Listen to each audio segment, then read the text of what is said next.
hasil karya jurnalis yang merdeka itu sebuah keniscayaan untuk pemilu 2024 dalam hal ini. Karena hasil jurnalis yang merdeka pasti akan menjadi rujukan yang baik bagi calon pemilih.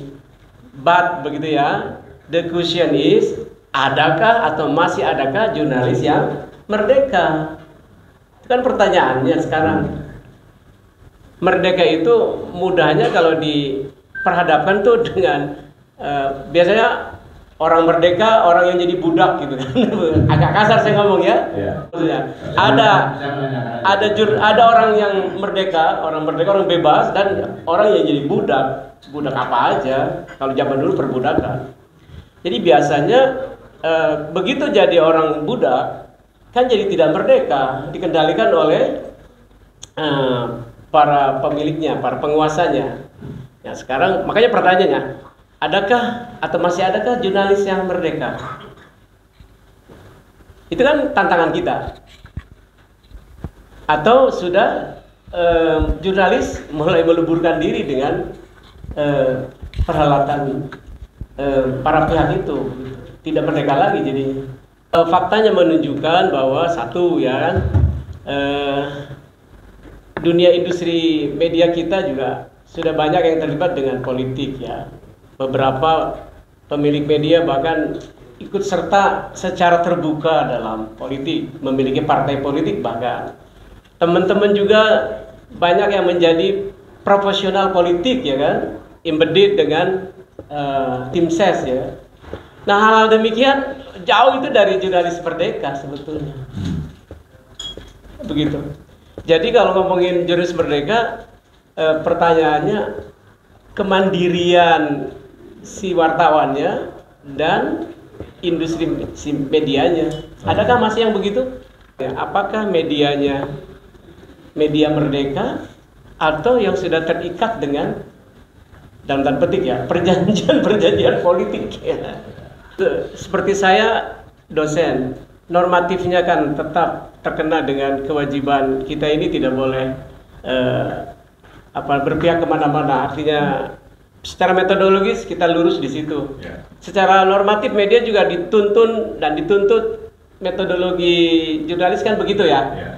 Tapi begitu jadi profesional, jadi praktisi media, barangkali pertama, maaf ini agak terbuka saya ngomong, wartawan tuh lebih takut kepada pemilik media daripada kepada ibu dan ayahnya, bahkan kepada Tuhan ya barangkali, kalau lebih agak kasar begitu.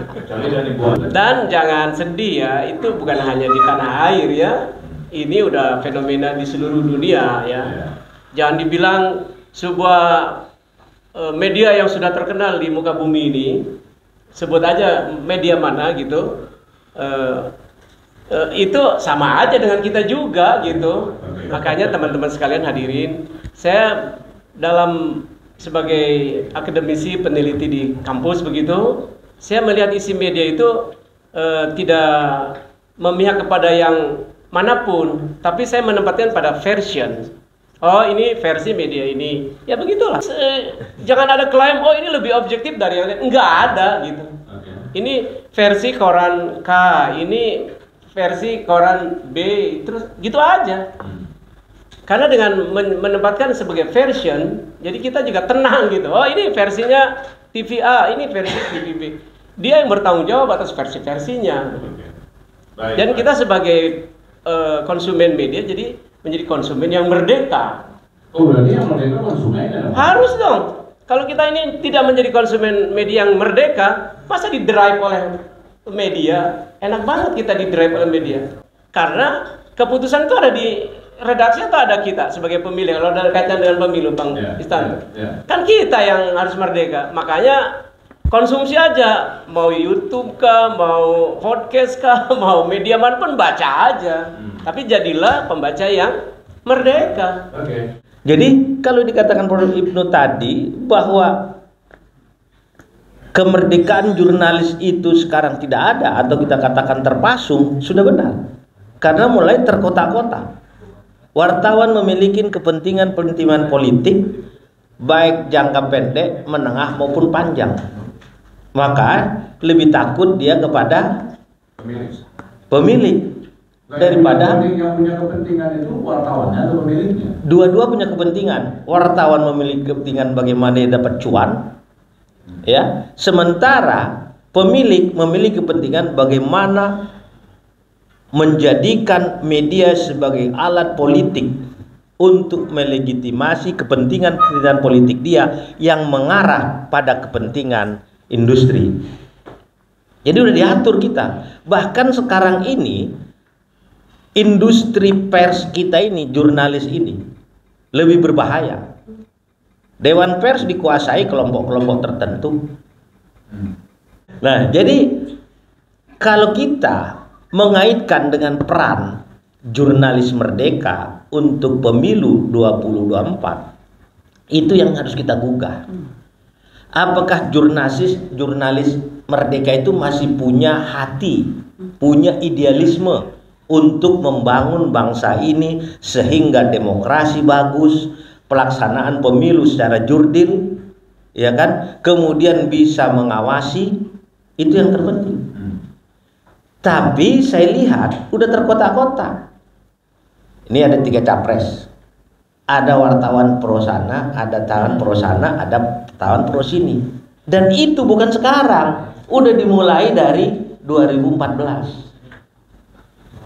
Kotak-kotak itu udah dibikin itu.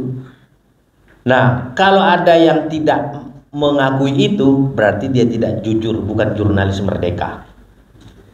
Faktanya seperti itu dan saya alamin. Maka kalau kita ingin mengembangkan jurnalis merdeka dalam rangka mensukseskan pelaksanaan pemilu 2024, maka kita akan harus kembali kepada hitohnya. Apa peran dan fungsi jurnalis? Itu dulu. Kita tidak boleh memihak. Kita harus kritis, konstruktif, independen, dan profesional. Tapi sekarang itu, karena kepentingan-kepentingan politik itu, maka itu terijus, turun, terdegradasi. Jadi kalau kita mengatakan ada jurnalis merdeka, saya bilang masih ada paling berapa persen di hatinya. Karena apa bilang? Kalau saya jadi idealis, tak makan aku. Tapi mungkin kalau hatinya merdeka semua, karena prakteknya nggak bisa merdeka. Iya, memang itu intinya. Karena apa? Ada kepentingan. Kepentingannya apa? Bagaimana dia mau nulis? Takut nggak naik. Nggak naik. Jangankan itu, nggak usah susah-susah. Saya ini selain ketua umum Perkumpulan Wartawan Media Online, saya juga sekjen Perkumpulan Perusahaan Media Online. Jadi MOI. Kalau kita mengkritisi, saya kasih berita ke teman-teman media, dia bilang nggak bisa diturunkan, bos. Kenapa? Bilang jatah kami di Pemprov hilang, kontrak kami hilang. Itu yang terjadi di daerah.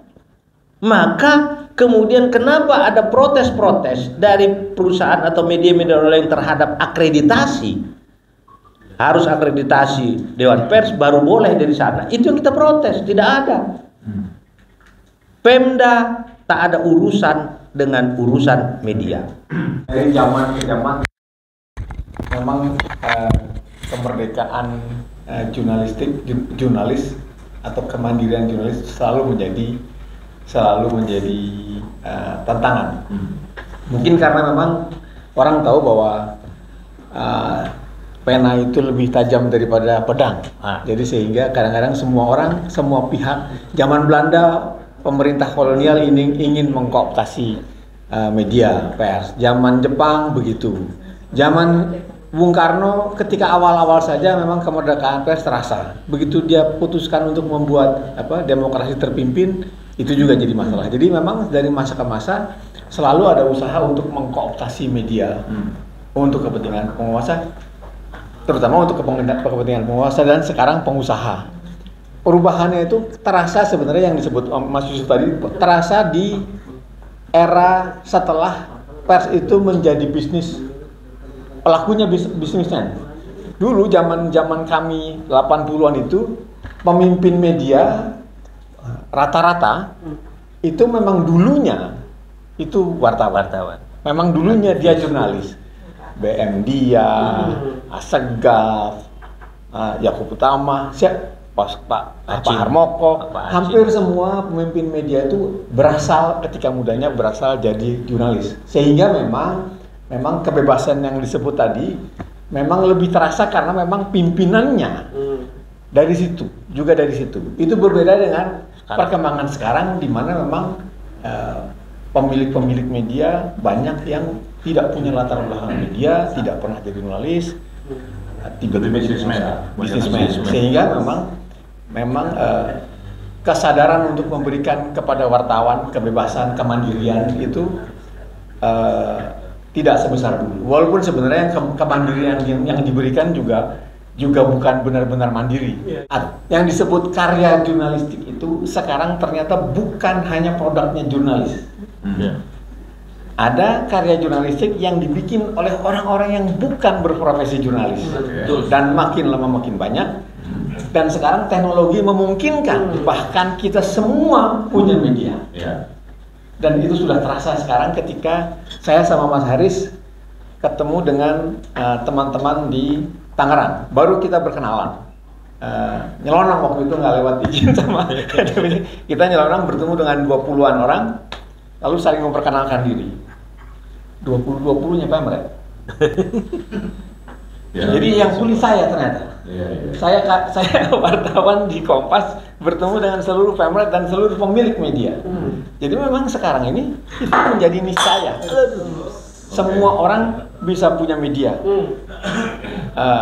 Semua orang bisa membuat karya jurnalistik. Dan karya jurnalistik itu juga bisa bahkan kadang-kadang diambil oleh atau dikutip oleh media mainstream sehingga memang menjadi yang disebut jurnalistik itu memang menjadi luas. Tapi kalau balik pertanyaan tadi, seperti apa yang merdeka? Ya menurut saya memang kita harus punya idealisme itu. Karena jurnalis itu sama kok sama akademisi. Kami juga sekarang punya tantangan yang sama. Ada yang cuma ngasih cap pada apapun yang dimaui oleh partai politik dan juga pemerintah. Ada juga yang berusaha untuk punya idealisme gitu. Kalau salah ya salah, jangan dibilang benar dong. Saya kira sebenarnya dalam konteks jurnalis juga sama. Dan jadi saya mau balikin, merdekanya jadi di mana? Yang idealis yang memberikan kesempatan yang sama, yang juga menggunakan alat-alat yang juga tidak merusak hakikat jurnalisme itu sendiri ya dengan AI dan lain sebagainya. Itu ya saya kira ya kemerdekaan yang kita harapkan dalam konteks pemilu.